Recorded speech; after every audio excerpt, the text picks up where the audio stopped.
High, তোমাদের last ভিডিওতে বলেছিলাম না রজনীগন্ধার গাছ এনেছি। এই যে এরম ব্যাগ দেখছো, এর তিনটে টোটাল 50 টাকা নিয়েছিল। আজ ভাবছি এগুলোকে বসিয়ে দেবো, তাহলে এই বর্ষার শুরুতে না ভোরে ফুল পাবো।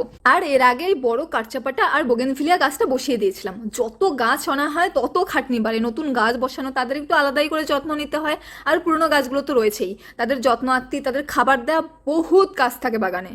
যাই হোক, বাল্বগুলো বহুত ঢিট ছিল, আলাদাই করতে পারছিলাম না, আর ভয়ও লাগছিল যদি ভেঙে যায়। শেষমেশ বহু স্ট্রাগলের পরে বাল্বগুলোকে আলাদা করতে পারলাম। এই একটা ব্যাগ থেকেই 5-6টা গাছ বেরোলো, তাহলে ভাবো তিনটে থেকে টোটাল কতগুলো গাছ বেরোবে। তারপরে ছোট্ট একটা টব নিয়ে নিয়েছি, যেরকম করে বাকি গাছগুলো বসাই। টবের নিচে প্রথমে ইটের কুচি দিয়ে, তার উপরে পুরনো পাতা, তার উপরে মাটি দিয়ে গাছগুলোকে বসিয়ে দেবো। মাটিতে কি দিয়েছিলাম বলতো? শুধু ওই মাটি, বালি আর গোবর সার, আর কিচ্ছু না। এবার গাছে জল দিলেই শেষ।